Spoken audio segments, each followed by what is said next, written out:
Good day everyone, this is Wenmin Lin speaking. In this presentation, I'm going to introduce the status and the recent progress of CFOSAT scatterometer wind processing. The research was carried out with my co-authors Marcos Padvela from Institute of Marine Sciences in Spain, Xiaolong Dong from the National Space Science Center, Chinese Academy of Sciences, and Shuyan Lan, Jianqian Liu from the National Satellite Ocean Application Services. First, a brief overview of the CFOSAT mission and the onboard scatterometer is presented. Second, the data and the method used in the development are introduced, followed by the main results and discussions. Finally, conclusions are summarized. The CFOSAT satellite, launched nearly 3 years ago, is a joint satellite mission developed by China and France for the simultaneous observation of sea surface winds and waves. So it's pretty beneficial for the study of wind-wave interaction as well as marine meteorological sciences. The scatterometer on board the CFOSAT is the first rotating fan-beam radar for the remote sensing of sea surface winds.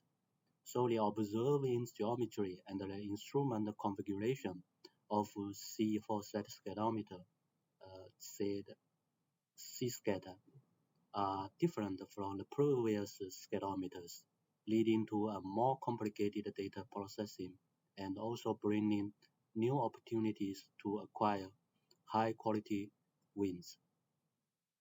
To date, the CSCAT instrument has gone through 3 different phases due to the changes of onboard configuration. So the ground wind processing also needs to be updated along with the instrument change. Here shows the evolution of the Chinese wind processor. The wind data as well as the wave data acquired by the other instrument on board CFOSAT are available from the listed website. The CFOSAT scatterometer wind inversion is actually very similar to the previous scatterometer wind processing. First, the raw high-resolution signal knot observations are aggregated into several waves in order to reduce noise and the amount of data. Then, ocean calibration is needed to correct the potential biases in the signal knot. Second, a maximum likelihood estimator is used to perform wind inversion, and then quality control and ambiguity removal are needed to select a proper wind vector from the ambiguous solutions. Ancillary data such as ECMWF winds, buoy winds, and GMI rain data are used to evaluate the retrieved wind quality. The slice aggregation uses a box window without weighting. It means that the high-resolution signal knot observations within the same wind vector are averaged. Below, the 2 figures shows the separation of the raw data, namely slices along and across sub-satellite track, respectively. It shows the separation actually is very effective.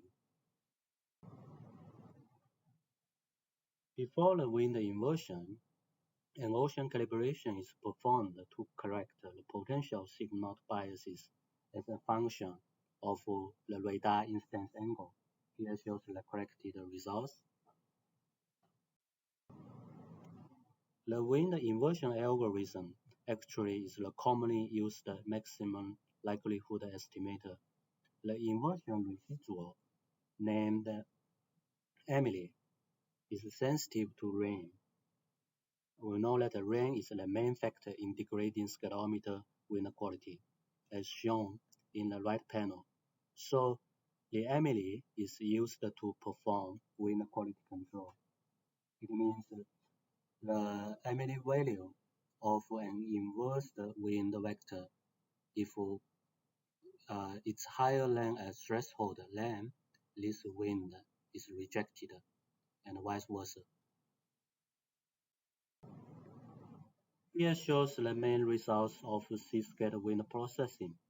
In general, the retrieved C-scatter winds agree well with both ECMWF forecasting winds, as shown in this panel. The left panel shows the comparison of wind speed, and the right panel shows the comparison of wind direction.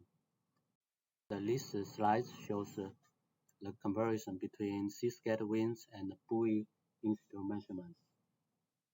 The statistical scores shown in the upper right left corner or the lower right corner of each panel are actually equivalent to the current pencil beam scatterometers, such as Stevens, Indian SCATSAT, and the Chinese Haiyan 2 satellite scatterometers.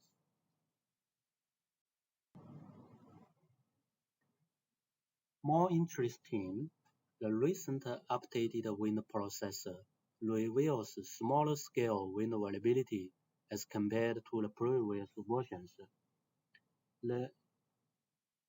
That means the updated processor actually lead to better wind quality, and the true wind scale of the updated wind processor actually is the best among all the processors.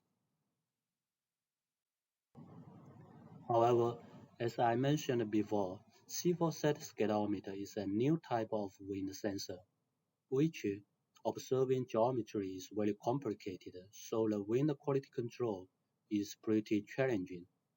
See the quality control rejected data versus the ECMWF winds. Quite a few good quality winds are rejected by the current wind processor. We see that there are many good quality data along the diagonal, not only in the speed panel, but also in the wind direction panel. When we look at the tropical cyclone observed by C-scatter, the upper panel, we see that the high winds and the extreme winds are likely to be underestimated remarkably as compared to the HY2B satellite scatterometer. See the results in the lower panel. We have evaluated the data carefully and found that this phenomenon is actually induced by rain. Here shows the rain effects on the C-scatter data. The rain effects on the scatterometer measurements depend on wind speed and incidence angle, as well as the radar polarization. The rain effects are more dominant at low winds and for horizontal polarization. These effects are not yet taken into account in the current wind inversion.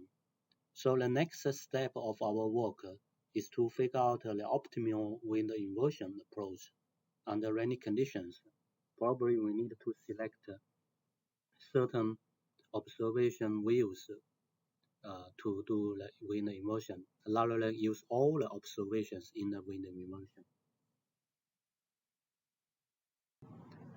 Moreover, occasionally we see inconsistent wind bias during the long-term evaluation. The potential reason is the noise floor is not taken into account in the level 1 processing. This inconsistent wind biases is about it's up to 0.2 meter per second. In conclusion, the Ku-band CFOSAT scatterometer shows very promising wind quality as compared to the current operational scatterometers. Rain effects depend on wind speed, incidence angle, and radar polarization. Under rainy conditions, the retrieved wind speed of sea scatter is significantly overestimated at the low winds, but underestimated remarkably at the extreme winds. Further efforts are needed to improve the level 1 processing, i.e. the noise estimation, as well as the inversion algorithm. Thank you for your attention.